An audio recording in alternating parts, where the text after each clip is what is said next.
চলো আজ super clay দিয়ে একটা কিউট রেইনবো বানাই। রেইনবো বানানোর জন্য আমি এখানে blue, purple, pink, yellow, white এইসব কালার ইউজ করব। প্রথমে আমি ব্লু আর পার্পল কালারের সাথে কিছুটা হোয়াইট কালার মিক্স করে কিন্তু কালারটা হালকা করে নিলাম। এবার এগুলোকে এরকম লম্বা করে নিয়েছি আর কালারগুলো কিন্তু একসাথে অনেক প্রিটি লাগছে। এই লম্বা ক্লেগুলোকে এখন একটার সাথে একটা জোড়া লাগিয়ে কিন্তু আমার রেইনবোটা তৈরি করে নিব। প্রথমে ব্লু কালার ক্লের উপর কিন্তু পার্পলটা বসিয়েছি, এবার এটার উপর বসিয়ে দিব ইয়েলো কালারের ক্লে। এর উপরে একটা লাইট কালারের ক্লে লাগাবো আর তার উপর লাগাবো একটা পিঙ্ক কালারের ক্লে, আর এভাবে আমি আমার রেইনবোটা কিন্তু তৈরি করে ফেলবো। রেইনবো কিন্তু বানিয়ে ফেলেছি। এবার এই সাইডে যে এক্সট্রা অংশগুলো আছে সেটাকে কিন্তু আমি কেটে নিব। এই তো রেইনবো কিন্তু রেডি। তবে রেইনবো তো আর এরকম রাখলে শুধু হবে না, তাই না? এর সাথে তো ক্লাউডও লাগবে। তো চলো এবার হোয়াইট কালার ক্লে দিয়ে ক্লাউড বানাই। ক্লাউড বানানো কিন্তু খুবই ইজি, তোমাদেরকে আমি প্রসেসটা দেখিয়ে দিচ্ছি। ক্লে দিয়ে এরকম 4টা বল বানিয়ে সেটাকে অ্যাটাচ করে দিতে হবে আর তারপর প্রেস করলেই কিন্তু ক্লাউডের একটা শেপ পেয়ে যাবে।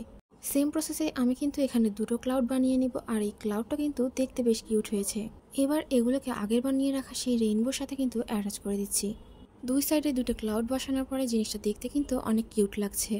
এরপর ক্লাউডগুলোর উপরে একটু গ্লিটারি ইফেক্ট দেওয়ার জন্য আমার কাছে থাকা এই 3D আউটলাইনারটা ইউজ করেছি। এটা মূলত একটা গ্লিটারি আউটলাইনার। আমি জাস্ট সামান্য পরিমাণে নিয়েছি আর সেটাকে পুরোটাতে কিন্তু এরকম করে বসিয়ে দিচ্ছি। রেইনবো ক্লাউড দুটোই বানিয়েছি, তো একটা স্টার কেন বাদ যাবে, তাই হোয়াইট কালার ক্লে দিয়ে কিন্তু একটা ছোট্ট স্টারও বানিয়ে ফেলেছি। এবার স্টারটাকে কিন্তু আমি উপরের সাইডে বসিয়ে দিচ্ছি আর এটার উপরে আমি কিন্তু একটু গ্লিটারি ইফেক্ট দিব। এই তো আমার কিউট রেইনবো কিন্তু রেডি। আজকের ভিডিওটা কিন্তু অনেক লং হয়ে গেছে আর এত লং ভিডিওতে ভয়েস ওভার দেওয়াটা কিন্তু খুবই কষ্টকর। যাই হোক, ভিডিওটা তোমাদের কাছে কেমন লাগলো let me no in the comment section.